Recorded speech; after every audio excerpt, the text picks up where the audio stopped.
Welcome into a special edition, a very special edition of our Cubs Recap podcast, a presentation of our Recap YouTube channel, available audio only everywhere you get your favorite podcast with my partner, Gordon Wittenmeyer. I'm David Kaplan, and one of my all-time favorite people to deal with, let alone player, is Cubs star Kyle Hendricks, who gave us all the greatest thrills of our Cubs fandom life, beating the Dodgers to go to the World Series. Never thought I'd live to see that. And then Game 7 to win the World Series. Kyle, thank you for taking time for us, man. How are you? Oh, doing great, Cap, and all that right back at you, man. It's good to see you and good to talk to you. It's been too long, but I appreciate both of you and everything you guys have done for me. So just excited to be on here and join you guys. Appreciate you. So as we get toward the end of the season, you look at where this team is, and I remember Dansby saying in June, relax, it's only June. Well, here we are now, late August, and you're still alive, but it's an uphill fight. What's your takeaway on your team? Yeah, it's been a battle all year, and it's still an uphill fight for us, but it's just been a little inconsistent. We've gotten on some hot streaks and then just haven't been able to really sustain for a while, So the National League has been just crazy this year. So we know we're still right in the thick of it, and we still got a chance with a month left. We have to take care of our own business. But at the end of the day, just like Dansby said, man, we have so many pros and so many great players in that clubhouse that's where it starts. And so I know we're putting in the work every single day. It's the focus on winning every single day when we go in there. We know how important each and every game is at this point. So, yeah, that's our focus. It's on the day-to-day, block out the noise, win as many ball games as we can, and see where we end up. But obviously, especially after last year just coming up a little short, man, we really want to put together a good hot streak here. When we do everything right, and play, we can play unbelievable baseball together as a team. So we know the potential's there. We just got to put it all together. Kyle, I could probably say this about a lot of guys on that team, but it seems to me that if you guys pull this off, you're probably going to be right in the middle of it. I mean, you're going to have an outsized say in this, it seems to me. Do you feel like kind of it's in your hands as much as the team's hands as you go down the stretch? Yeah, 100%, Gordon. You said it, and you just have to get in. That's it. So if we can get in, man, with the guys that we got, like you said, the starting pitching that we've had going, Shota, Steely, J-Mo, Javi. I mean, all four of them have been unbelievable all year long, so consistent. What the bullpen's doing right now, top of the league. They have been for about 2 months. Crazy. It's been crazy what they've been doing out there. So you win with pitching and defense and timely hitting, and especially in the postseason. So the pitching, our defense has been unbelievable. We've been at the top of the league there lately too. So like I said, we have the fundamentals and we have the right players to do it. We really need to go on a hot streak. And we know if we can get in, then we're going to have a really good chance. But it's been part of what I'm getting at. It's been a process for you this year. You got some stuff figured out. And historically, you're a strong finisher. Yeah, thank you. I appreciate it. Definitely, it was a rough start for me this year. Probably the worst time in my career that I've had, which was unfortunate. I'm so grateful and so lucky that they just kept handing me the ball. Moved to the bullpen to try and find some better situations. But now that I've been starting again, I've been feeling so much better the last 2 months or so. Been feeling more like myself. So, I'm just trying to be that reliable guy, go out there every fifth day and give my team a chance to win. But, of course, you live to pitch in late September in a playoff run and into the playoffs. So I know I'm geared up for that myself personally. Feeling the best I've felt all year. So hopefully I can go on a run and do my part, for this team. So I talked to Tommy Hotovy while you were struggling, and then I picked up the phone and I called Chris Bosio, your former pitching coach. And both guys said to me, I'm telling you, there's a lot inside that guy. Listen to me. Yes, he's struggling right now. We've got to make some adjustments, is what Tommy told me. Chris said, Kyle is more, if his mechanics are off, his back leg is 2 inches too high or too low, that really is a problem for him. He's got to be locked in mechanically. So what did you do to fix it? Because you looked a lot more like yourself. Yeah, definitely. Those two guys know me probably better than anyone, man. And especially Tommy lately, he's probably seen every pitch I've thrown, in a bullpen and in games in the big leagues. So I rely on those guys so much. I thank them so much. Boz couldn't be more right. I really do have to get mechanically right. And once I find it and it clicks, I seem to kind of run with it and really hit a groove. that sometimes maybe that's why I'm a slow starter. This year was historically bad. So we really had to get in the lab, get to work, Tommy and I and the rest of the pitching guys. And I was just up in the zone. Everything was flat. So the action of everything, I really need to be down in the zone, having everything work off of my fastball and that command. So that's really where we put our focus. And it was a slow process. It really took me a while. I had to put a ton of work, but finally I started getting to the bottom of the zone, started getting angle. My mechanics started to sync up with all of that. I was really hitting my balance point, getting out front, getting over the baseball. And those are huge keys for me. So I really started to feel that, like I said, about 2+ months ago. And now I really feel like I am in somewhat of a groove, still finding like that exact sweet spot, but at least I'm going out there, giving my team a chance to win. And I feel like we can win a lot of ball games with how I'm performing now. That kind of makes me think, you're 34, you're a young man, especially like compared to everybody else on this podcast. But I mean, even in a baseball sense, you're still very but this was a year, as you said, you had to figure out some stuff, and it's also a contract year. So that's always a big deal for a veteran pitcher. So I got kind of two things I wondered.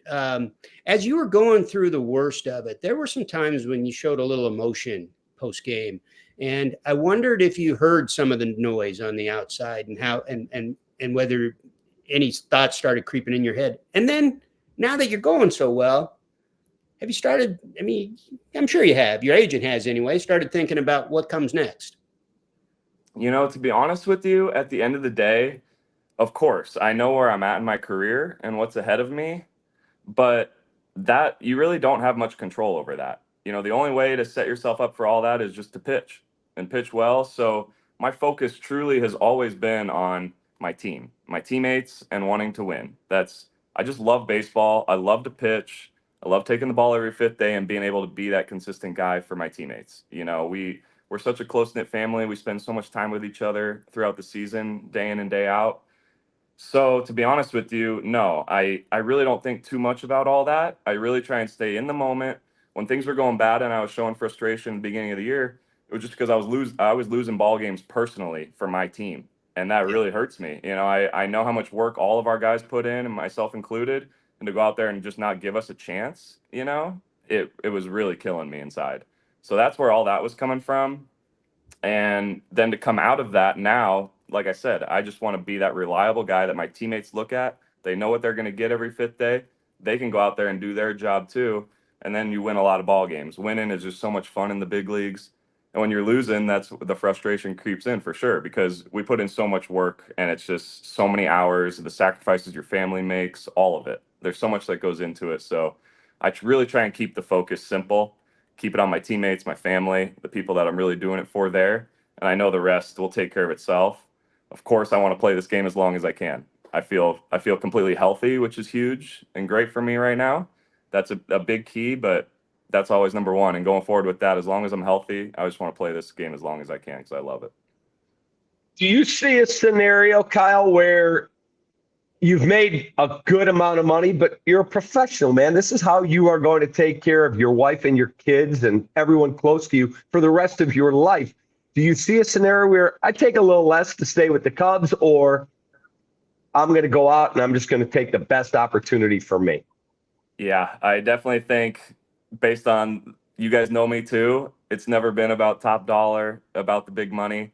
I feel like I've been so blessed and lucky already for the money I've made for my family in this game. I'm completely set up. I'm not worried about any of that. So yeah, my focus is more on the happiness, the joy, my family, they're being in a good situation. So I have been so grateful and blessed to be able to play at Wrigley Field and play in front of those Cubs fans, man, for 11 seasons now. It's crazy to say that. And to be able to think back to all the memories, seeing all the players that have come in from other teams also, you just hear all the stories about other organizations. There really is no better place than Chicago and the Chicago Cubs. So of course, I would do anything to stay there and to be there longer. I'm just trying to do my part to make sure I can be a reliable force and add value to that team. That's where my priority is. And then whatever they happen to see in me, I'll take it. All right. So I want to take you back. I went up to you and said, hey, we do this show on TV on NBC Sports Chicago called Inside Look. This was in early June of 2016. Cubs are rolling. They look really good. But again, it's been 108 years. So why should people believe it's going to end any differently? And you and I sat underneath the left field bleachers and we did an interview. And I still remember it like it was yesterday. I said, okay, give me one last thing. How does this whole thing end in your mind? And you looked dead in the camera at me and you said, the Chicago Cubs win the 2016 World Series. And you had this big grin. And I left there. I called my mom and my brother, and I'm like, we're winning the World Series this year. I'm telling you, there's something magical going on. And in talking with you, did you feel it then? You know, I truly did, but the only reason I felt it at that point was because, like you said, that was June. It started in February. And so when we showed up in February with the group of guys that we had that specific year, it was such a special blend of the veteran guys and young guys coming up, with fresh eyes. I was one of those young guys. I didn't know what the heck was going on. I didn't know where I was. It took all those older guys, man. We leaned on them so much. They were such a huge driving force, leading us in the right direction. They were speaking it into existence like that, So by that point in June, yeah, I truly believed it. That's all we were ever talking about. Joe Maddon, from day one in spring training, he was having meetings telling us to embrace the target, all these different things that we could lean on and rely on, because we knew that the target had been painted on us. We were picked as the best team that year, and everyone was going to be coming for us and giving us their best. So yeah, we had to take each and every day huge. But those veteran guys, man, the confidence they had, the experiences they've been through, just winning teams. They'd already won World Series. They knew what it was like. It was easy to listen to them and follow them. And I think I can speak for the rest of the young guys that we really followed their lead, and whatever they said, we just bought, and we believed in it, and then we regurgitated it, to everybody else. When you brought up spring training, it reminded me that a lot of people probably forget this. Yeah, you guys won 97 games a year before. Yeah, you were everybody's popular pick to win the World Series. But Dexter Fowler had signed with the Orioles until all of a sudden he shows up in spring training. Surprise. And how much was that like part of just launching the whole emotional thing that year? Yeah, that's a great point, Gordon. That was a huge moment for us. You can see what Dex did for that team in general for the few years that he was there. He was the engine, man, leading off for us. The at-bats he put together. He started that game. It was weird, crazy. When we were playing at home at Wrigley in front of those fans, man, Dex seemed like he got on every time in the first inning, and then we rolled. We'd score 2, 3, 4 runs right away in the first inning and get that lead, and the game seemed like it was over. Like, our confidence was so high, and it really started with that. With Dex coming back, the energy he brought, how he led our team from that leadoff position. It's just a huge spot in the order, and he put together such great at-bats all year long, man. Had a huge year for us. But yeah, showing up to spring training, like we felt like we were missing something. And we saw that, we thought he'd signed in Baltimore, and we were like, everybody was bummed, everybody was down. Then all of a sudden he comes running out on the field when we're doing PFPs and doing team defense out there. And you saw the reaction from the team. I think that just says a lot about who Dex is as a teammate and a person and what he gave to that team. So if you go back to 2016, as you talked about, Joe Maddon embraced the target. I remember seeing Dabo Swinney, the Clemson coach. And after you won it, he was at Wrigley the next year. And I'm talking to him, and it started to rain. And they brought him into your clubhouse, and he went to Joe and said, can I steal that embrace the target thing? Because my team is picked number 1. And Joe said, have at it. Gordon, who just interviewed Lou Piniella a few weeks ago, Lou has told me the biggest mistake I made in 08 was I did not address something effed up's going to happen. There's going to be something goofy, and how we handle it will determine if we take the next step. In 08, it didn't work out. Joe Maddon did not run from that going into the postseason at 16, correct? Oh, 100%, man. Joe was such a huge leader. Just the way he looked at the game, how he treated people, how he approached everyone. He was just such a lovable human being. You wanted to play for him. You wanted to succeed for him. When he would come in the room and run his meetings, you were locked in on every word. He's definitely an eccentric, interesting human being. And just the way he looks at things and the way he voices it, the words he uses, it just really drew us in, drew us into that team concept. It gave us something to rally around, really. And he would go back to it, throughout the entire season. So when things were hitting the fan and things were going wrong, we could look back. We knew that what our staples were, what our foundations were, and it was set in place by him there starting in spring training with whether it was a phrase, just a single word. He could say one thing and it could get us right back on track. I've always had this thought, and Cap and I have talked about this. Like, it turned out, in my mind, it was an advantage that you guys opened on the road in the World Series. And the reason I thought that was because the team was so young. You had a couple of years under your belt, but the Russells and the KBs and the Baez's of the world, very young team, very young core hitters.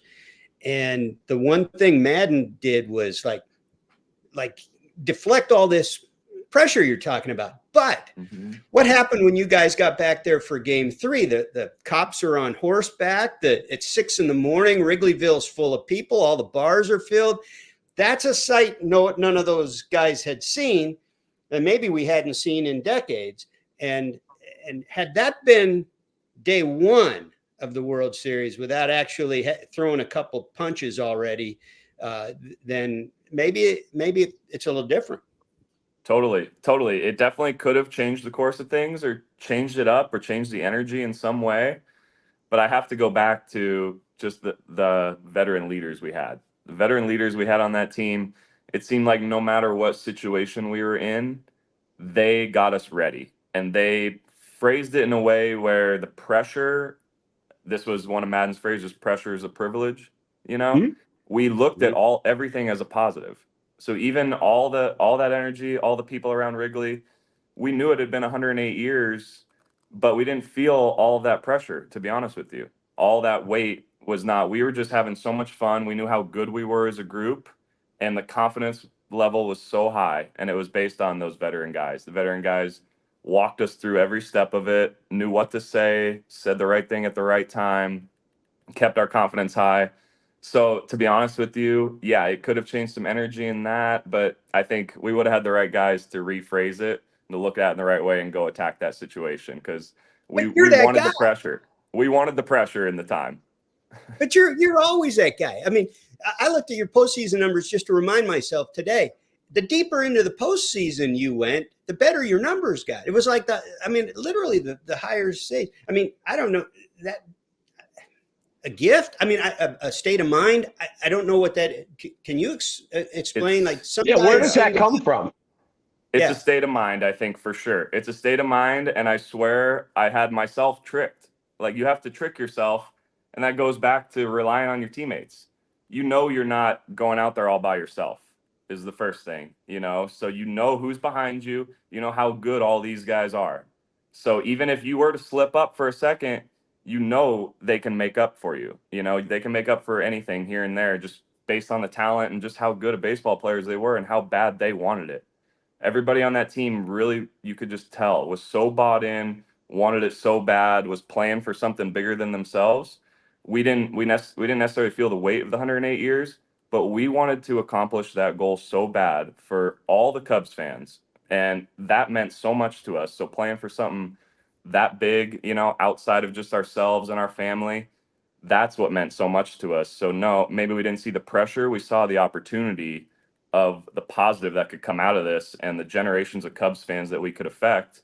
And so, yeah, in a way, I think pitching in playoff games and all that, you do have to psych yourself out and trick yourself and just, it's one pitch at a time. Still, one pitch at a time. It doesn't matter what game this is. It doesn't matter that it's October. Still one pitch at a time. I have all these studs behind me still, all these guys. We got the best lineup in the game. Our bullpen was unbelievable at the time, and our starters, we would get it the next day if something went wrong today. So I remember, I know this is what I do for a living, but I grew up a Cubs fan. I was a vendor at the ballpark. I mean, my heart was right out there beating on the field because, oh, man. And I remember going up to Theo and going, dude, is this ever going to happen? He said, well, if I were you, I'd lose a little weight, I'd eat right, and give me some time, and I'll get this fixed, and we will win it for you. And so game 3, I get to the ballpark early and the wind is howling out. Howling. It's you against Josh Tomlin. And I remember Joe Buck said you struck out the first batter, and Joe Buck, I'm sure you've heard him say it in the video where he goes, "Oh, I don't know, man. He looks completely overwhelmed by the moment." Kiddingly. And then there was, I think, Lindor at first, and you picked him off. And it was a challenge, a bang, bang, out, got him, got out of it. And the game ended up like a 2-1 ball game. Crazy. I mean, I thought it was going to be 9-8. Take us back to looking at those flags, pulling up in your car, and then going, "Oh, God." Yes, I think Wrigley, as you know, man, it can play so different day to day. The wind can be blowing, howling out 20 plus miles an hour. Then the next day it can be howling in at the same rate. So yes, when you show up to the ballpark, you definitely take note of it. But just like I said, at the end of the day, it is one pitch at a time, no matter what. The other team's playing in the same environment you are. So yeah, it was completely unexpected for Josh and I to go out there. It was two guys that couldn't break a pane of glass, basically, and we go out there and somehow navigate our way through this game. He pitched absolutely unbelievable. So it was just a great competition back and forth. Ended up being, a tremendous ball game for the first World Series game back at Wrigley since I think in the early 40s. 45. Yeah. Okay. So obviously it didn't end up our way. We would have loved to win that game, but of course, like we all know, that's exactly how it was supposed to go for things to work out in the end. So it's clear how much magic there was that year and how much talent there was in every part of that roster. The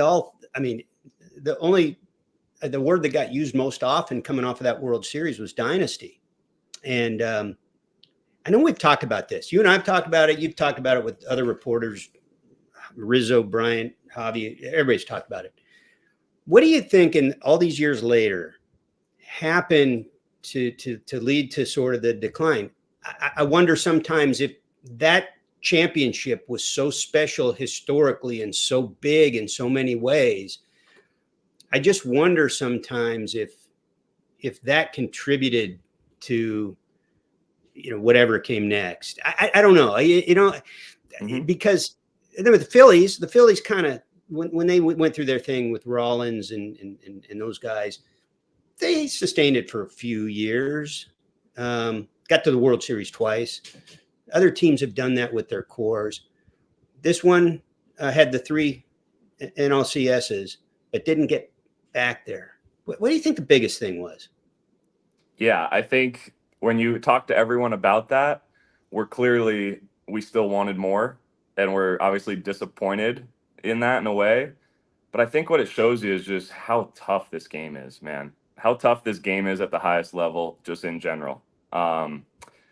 Just like we were talking about at the beginning of this, if you just get into the playoffs, if you just get in, you have a good chance. And a lot of times it's just who's the hot team, who's playing the best at the right time. They're getting into October.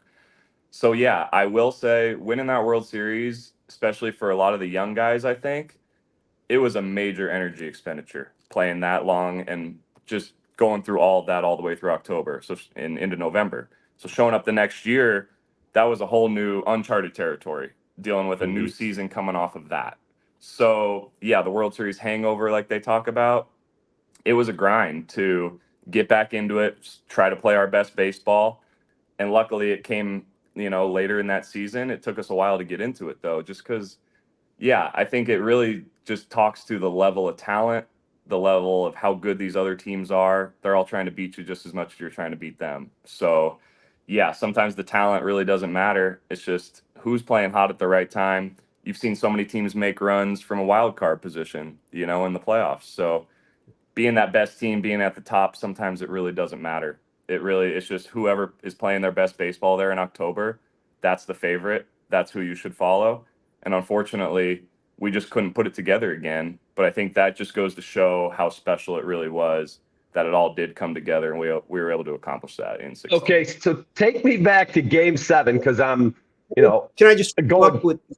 Yeah, go Are ahead. you surprised that some of those MVP All-Star caliber type guys struggled after leaving? Like it's still at young ages? I think that's to the same point. Like I said, I think it's with me this year. It's not that I'm doing much different. I feel fully healthy. I think it just shows the talent and how good these guys are. These are the best players in the world.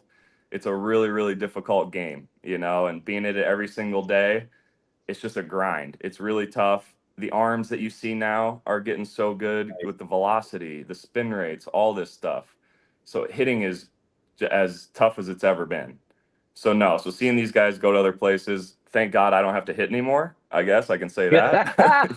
I do not, especially in today's game, it would not be enjoyable.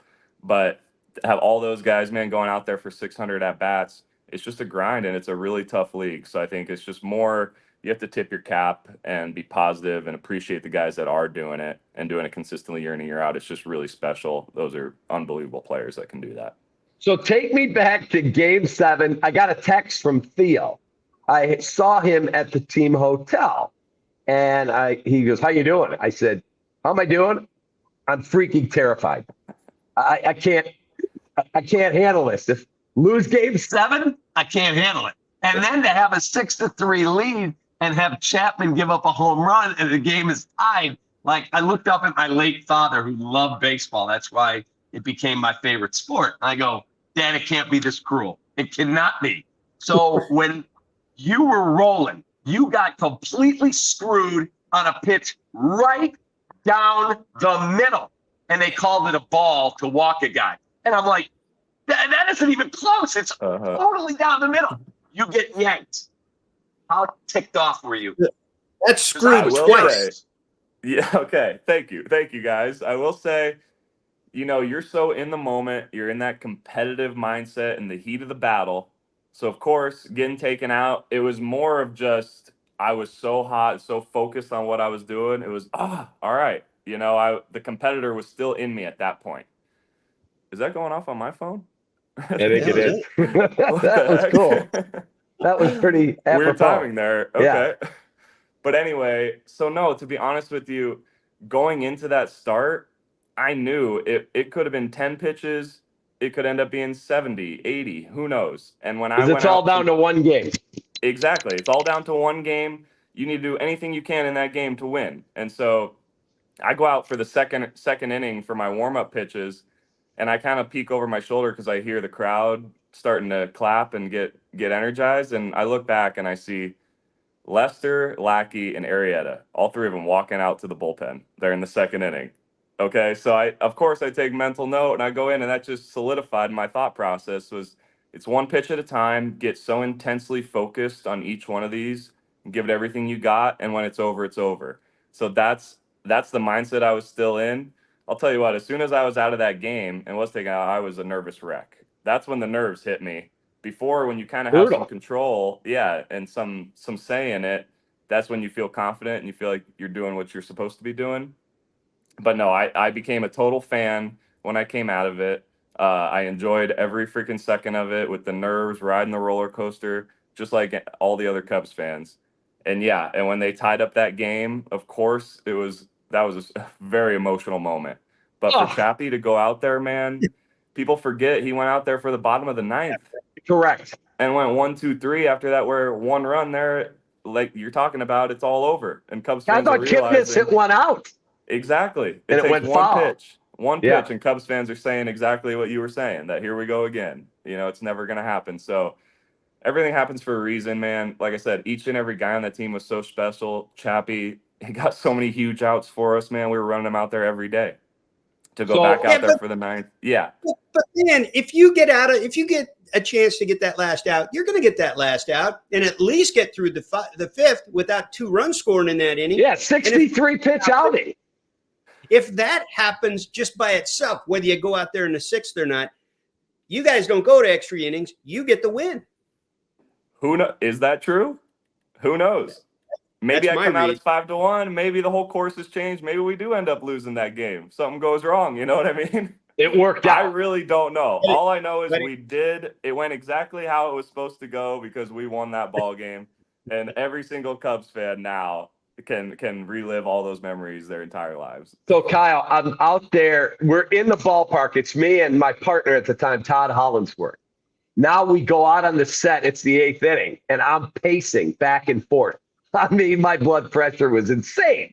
And he looks at me, he goes, dude, come on, man. It's over. This game's over. You got Chapman. It's over. And I turn to him and I go, listen here, blankety blank. You're an effing mercenary. You played for 7 teams in your career. You are not a Cubs guy. You were here for a year and a half.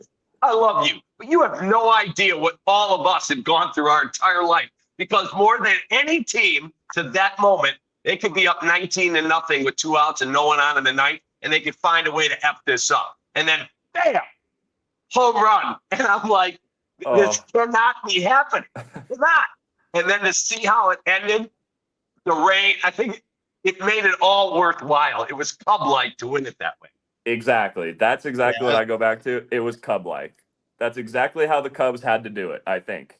If it would have been just seamless, no problems, gone, that's what would have happened. Something would have gone wrong, and we would have blown the game probably. But yeah, the weird rain delay for only 20 minutes, having to go to extra innings in a game 7, like all of that. I'm sorry for Cubs fans that it had to add that more nerves. You know, you got more steps in, I guess. A little bit of pacing, but I did. Yeah. Like I said, I think it was so perfect, man. And to be, I think, go down in history as one of the best game 7s, one of the best World Series in general, is just so special for Cubs fans. Did Joe ever apologize to you? Go, Kyle, sorry for taking you out.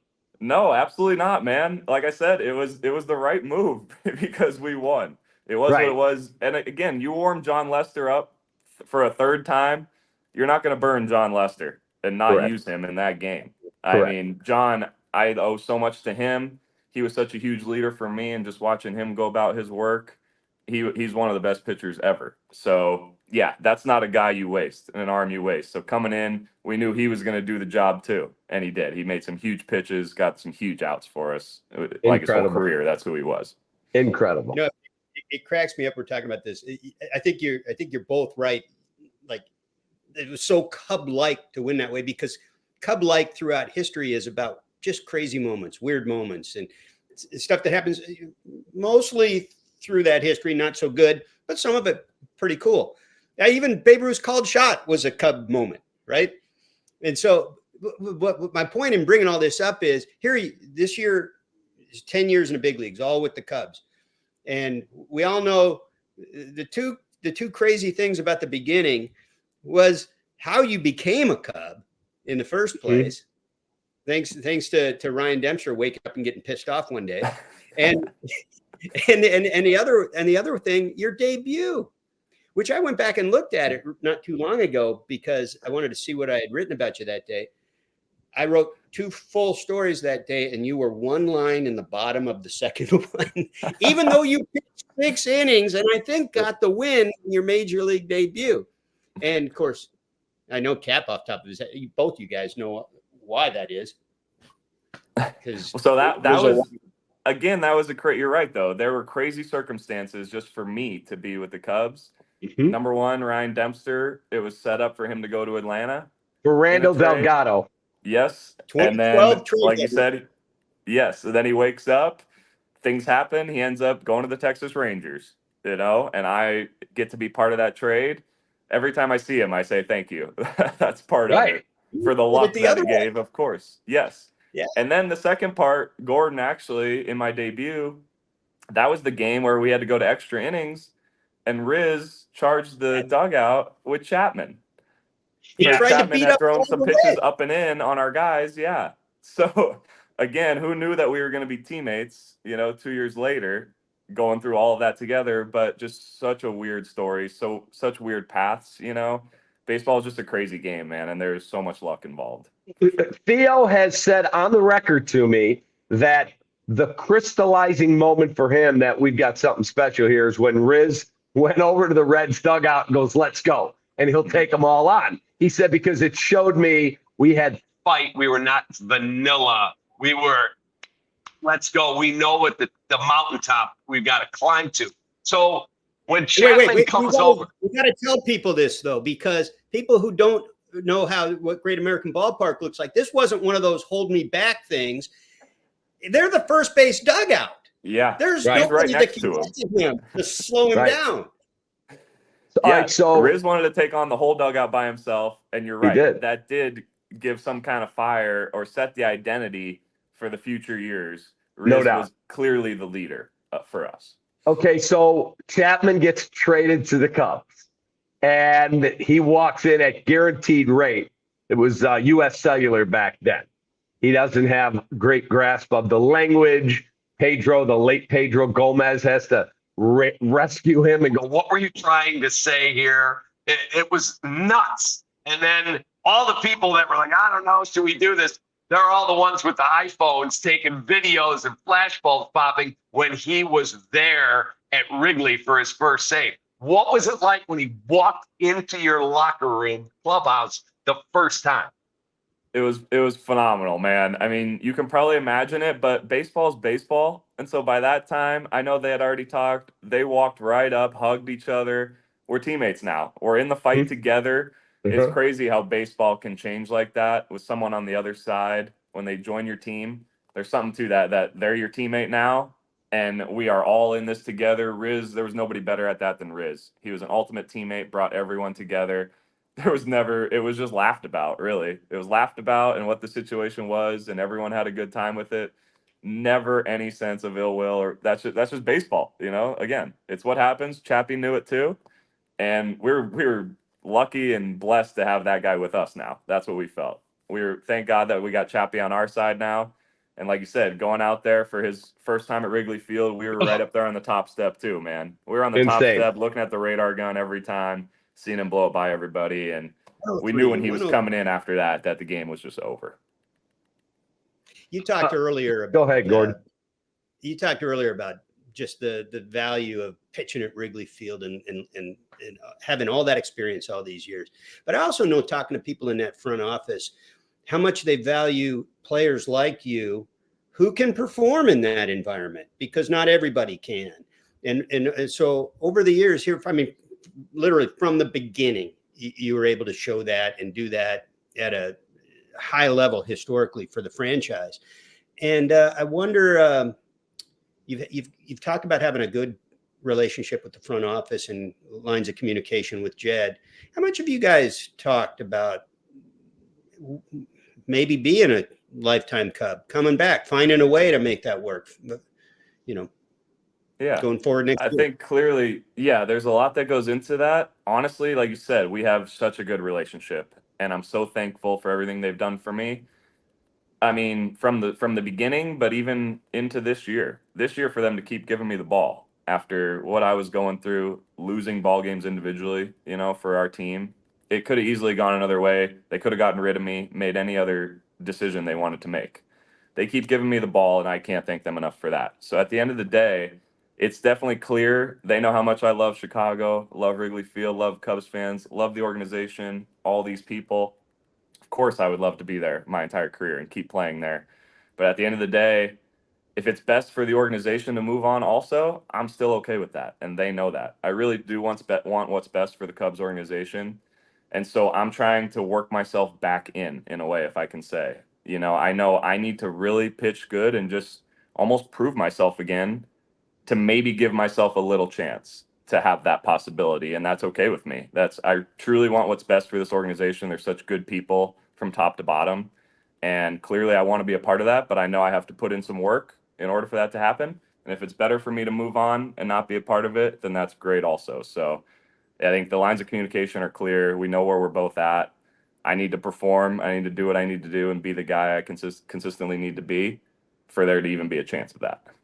So you guys, Last, I just wanted to follow up on it. So you guys have talked about things like that. Did you talk as a trade deadline came up, because you were pitching so much better and we didn't know what direction they were going to go and whether you'd get a chance to maybe go pitch for somebody else in a playoff situation? Have they talked about other, I mean, pitching well now, and they've got, you know, they're, depending on how things go, they've got that other thing that now is happening in baseball at the end of August where, you know, teams will try to get under luxury taxes and things.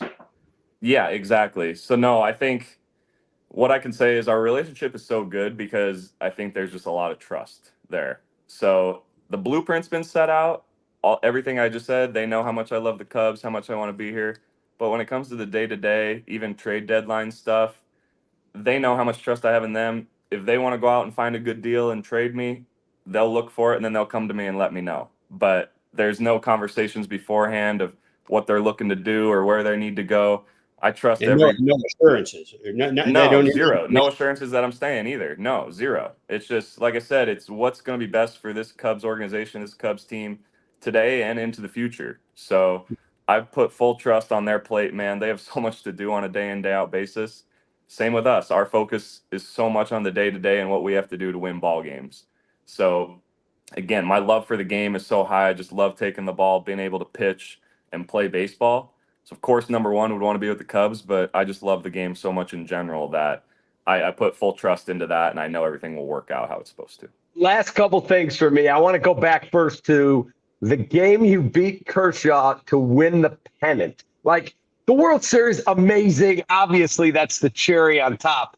But to do it at Wrigley, to do it in the fashion you did where you just dominated and they beat arguably the best pitcher of our lifetime. Kershaw is a first ballot Hall of Famer. Take me back to that day because it was ridiculously cool.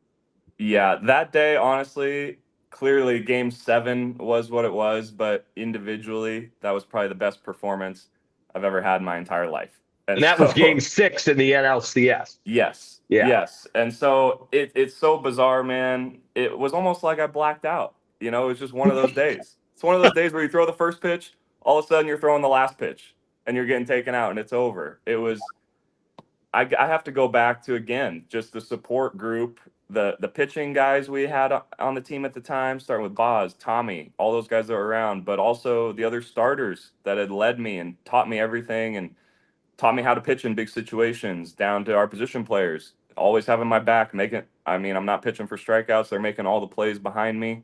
It's just, there's so many factors that went into it that everyone there helped me to be in just the perfect mindset of just one singular pitch at a time, reading what they're doing to me. And our catchers were so good between Wilson and Miggy at that time that Miguel Montero taught me so much, man. He helped me so much as a catcher back there that, yeah, it was just a special, special moment. I was nervous for sure showing up to the ballpark and walking in. But once you get in the clubhouse and you're around your guys, around your family, it's just another day at the ballpark. The energy in Wrigley was crazy. And when we started scoring runs, we were hitting homers off Kershaw. All of a sudden it's 1-0, 2-0, 3-0. You see the confidence of the guys, to be 5-0 pretty quick and get me that lead. Man, it makes it a lot easier to pitch with that. Just going one pitch at a time, doing what I can, and I know we got the great bullpen behind me. So it's weird to talk about that one. It is really hard because it really was like a blackout situation where it just happened so quick to me. You must have said that to Riz, because Riz said to me, he goes, dude, you remember the movie Old School when Will Ferrell is making the speech? And he goes, what did you just do? I don't know. I blacked out. That's what Riz said. He goes, that's what Kyle was like. He just said, I blacked out and it was 5-0. It really was. That's exactly what it felt like. Exactly. It was the weirdest situation. It was just a magical day. Again, just another cherry on top to what a special group that was and how just things went our way. We took advantage of opportunities, we saw the situation for what it was and we were able to attack it and make it the best for us that whole year. I loved it. Of course, Rizzo compares you to Will Ferrell. Yeah. He knows who my favorite actor is. We go back a while. Super I tell you cool. what, man, I don't know if people came up to you afterwards and expressed something similar to this. I remember that whole run as being a lifetime baseball guy, writer, somebody who appreciated the history of the game. That entire run, that day, that moment was the day I felt the historical weight of what you guys were doing. When you clinch it, when that team that night at that place was headed to the World Series, Peter Chase and I looked at each other at one point and at the end of all that and agreed and said the same thing. There's something in the air that night that was the moment I felt like history was being made by that team, man. Agreed. Yeah. And that I couldn't agree more. Yeah. I couldn't agree more. And I truly felt it after the game was over and we're celebrating and we all go out on the field. to celebrate. Yes. The whole crowd was still there. Nobody left. Nobody Left. We were out For on the sure. field spraying champagne into the front rows, and to see the joy and the relief in some ways too from Cubs Tears. fans. Yes, and the tons of tears from just the buildup of what had happened year in and year out. Yes, you could feel all of that, the confidence of them now in our group, and it just kind of felt like they knew what we were going to get it done now, and it could come true at this point. So after you win the World Series, Hollingsworth and I do a 4-hour post game. We get in his car. He pilots us back to Chicago. I go on the air for I don't know how many hours. And then the next day, I believe, I drove, maybe it was 2 days later, I drove to the cemetery. I had a pin I bought at the World Series, a hat, and I went out and told my dad, hey, guess what? We won the freaking World Series. And all of a sudden, I look around, there's got to be 500 people in the cemetery. There's pennants on every grave. There's blue and red flowers and baseball. And I'm like, oh my God. And then I talked about it on the radio, and you can't believe how many people contact me. Oh, I went to see my dead relative, or they said funerals were overrun. That's what you accomplished. That absolutely is crazy, Cap. And it gives me goosebumps. And we knew we were playing for all of that in a way, but we still didn't know the scale. We didn't know the scale and what it was going to be realized there in the end. Crazy. It was absolutely crazy, and we still all hear stories, and it still gives us goosebumps, and that's the reason why it makes it so special, is the family ties, the generations of Cubs fans, you with your dad, so many Cubs fans being able to say that with their dads, their moms, going to do these things. It's just it can't mean any more than that. It gives me goosebumps all the time. Hey, man, thank you for taking time for us. Always will be one of your biggest fans. I really appreciate you, Cap, man, always. But yes. I'd love to ask one more thing. And Kyle, I second what Cap said. It's been just an absolute joy working with you from the day you got into the big leagues. And thank you. So I really appreciate that. Thank you. Appreciate it. But the question I had, and I've asked you this before, but now that you're a 10-year vet, and maybe you've started thinking about the future a little bit. You going to stay in the game when you're done playing and doing what? Because I could see anything from pitching coach to front office and anything in between. Yeah, that's a great question, man. Clearly, I love the game. I absolutely love it. I love being around it. I love being around the guys. I love seeing other guys, their process. I love seeing them get better and accomplish their dreams and their goals, and have success out there. So there's so many things that I do enjoy about the game. At this point, clearly I'm focused on holding on and trying to maximize what I have in the playing realm, because that's truly what I enjoy the most, is going out there and just taking the ball. So that's my focus right now. But of course, moving forward, starting a family, that's going to be big for me, just being around my kids and around my family. When I'm done, it takes so much time in this game. So getting away for a little bit for sure is going to be going to have to take a little bit of time when it's all said and done. But after that, you see it from so many guys, man. You hear guys say, oh, I'm going to get away, I'm never going to come back. And you know the guys that really love the game, and they're always going to come back in some capacity. So true, I know I have that in me. I know it'll probably follow that path one day. But again, I'm such a day-to-day guy that I'm just going to let my love for the game stay, and that'll lead me where I need to go in those days in the future. But for now, I want it to lead me on the field, extend my career with my guys, be able to play, start my family, get some time with them. And then, of course, I'm still going to love the game so much when that's all said and done that I'm sure something will end up happening. I hope there's an opportunity for it too, I guess. Get yourself one of those Rick Sutcliffe gigs. He talks to me about it all the time. He gives me it all the time. He says, you're going to be taking over for me. I don't know if I can do that. He's really good at what he does, man. And maybe I need to be more behind the scenes type. But yeah, I've learned so much from Sut that I'm sure he'll be one of the guys I'm picking his brain a lot in the future. Kyle, our best to your wife and your mom and dad. Just awesome people. I've gotten to know your dad very, very well. So thank you for being so awesome in all of our dealings. You're amazing. I can't say this enough about you guys, man. Thank you for everything. Always treating me so well with such respect. You guys are awesome people, and I miss you guys. Miss having you around. So I'll come out. I'll come see you. Okay, I need Yeah, that. all the Need that best. in my life. See you that last series of the year. That's If you right. will. I'll see you there. I know I'll see you a little more. All right, best of All luck. right, man. Hey, Thank you thanks guys so much You for guys doing too. this. and Of course. being generous. Anytime, guys. What an outstanding, awesome, fun interview with Kyle Hendricks, Gordon. And it got me It to was amazing. thinking.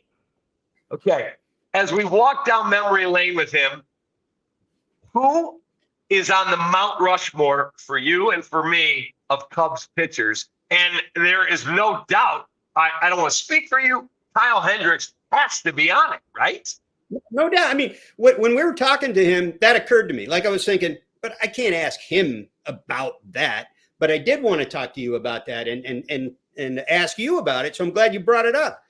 Absolutely.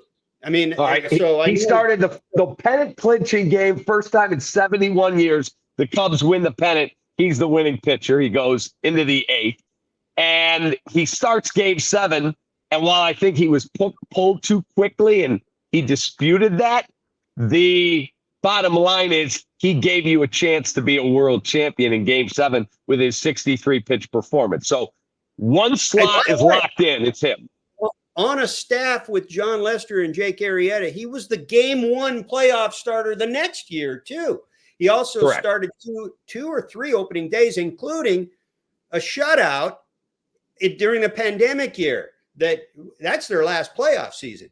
So that's all correct. of that, plus 5 or 6 years into his career, he had an ERA that only Kershaw, Verlander, Scherzer, and maybe a couple other guys had better ERAs. That's the company he was keeping in his career. So absolutely, he's there. Who are your other 3? I would have to tell you Fergie Jenkins, 6 consecutive 20-win seasons, multiple years at or just around 300 innings pitched. Hall of Famer, Fergie gets slot number 2. Hall of Famer and a Cub, a definitive Cub Hall of Famer. Yes. Okay. Absolutely. So he gets number 2. I agree with you. I would put Rick Sutcliffe there because of what he accomplished as a Cub. I love Greg Maddux, but he was only here for one, shining season in '92, and then the infinite wisdom, the Cubs let him leave. He had more than one good season. No, I'm talking about the shining moment where he won the Cy Young, and then he went on to win a bunch of them with Atlanta, unfortunately. Yeah. Sutcliffe,